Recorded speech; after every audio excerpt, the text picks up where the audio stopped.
చమత్కారంతో ప్రేక్షకుల్ని అలరించే యాంకర్ సుమ ఆదివారం ఏఎస్ రావు నగర్ డివిజన్ లో సందడి చేశారు. ఏఎస్ రావు నగర్ లో little millennium pre school opening కి ఆమె చీఫ్ గెస్ట్ గా హాజరయ్యారు. చిన్నారులతో కలిసి ముచ్చటిస్తూ తన బాల్యాన్ని గుర్తు చేసుకున్నారు. చిన్నారులకు పాఠాలు చెప్పాలంటే టీచర్లకి ఎంతో సహనం, ఓపిక ఉండాలన్నారు. స్కూల్ అంటే మరో ఇల్లు లాంటిదని, బుడి బుడి అడుగులతో అక్షరాలు దిద్దేందుకు వచ్చే పిల్లల్ని చాలా జాగ్రత్తగా చూసుకోవాలని అన్నారు.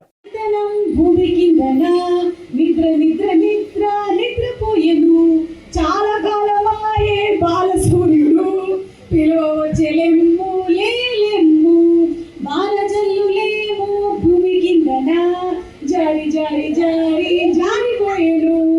అప్పుడా విత్తనం అటు ఇటు చూసి తొలికి లేచెను. ఆ విత్తనం మహావృక్షమై కూలి వాళ్ళకంతా నీడనిచ్చెను అని చెప్పి.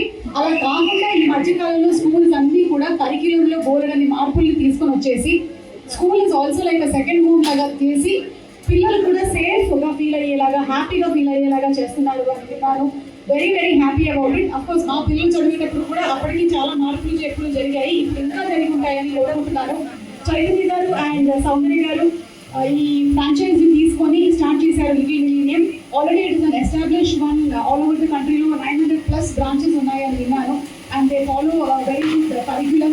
పిల్లలకి మరీ చిన్నప్పుడే తీసుకొని వచ్చేసి రైటింగ్, అలాగే ఇన్ఫర్మేషన్ కాంపోజిషన్స్ రాయించడం కాకుండా ప్లే మెథడ్లో వాళ్ళు హ్యాపీగా ఫీల్ అయ్యేలాగా నేర్పిస్తూ ఉంటారని విన్నాను. తెలుసుకొని చాలా ఆనందం వేసింది. నేను స్కూల్కి వెళ్తా అనేలాగా ఉండాలి, కానీ నేను స్కూల్కి వెళ్ళాను అనేలాగా ఉంటే మాత్రం అక్కడ పేరెంట్స్ కాదు టీచర్స్ ఆలోచించాల్సినటువంటి విషయం మనం ఏం చేస్తున్నాము అనేది.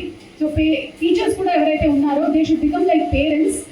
వాళ్ళు కూడా వాళ్ళ పిల్లలు ఎలాగైతే చూసుకుంటారో వచ్చేటువంటి పిల్లల్ని కూడా అంతే బాగా చూసుకోవాలని నేను మనస్ఫూర్తిగా కోరుకుంటున్నాను.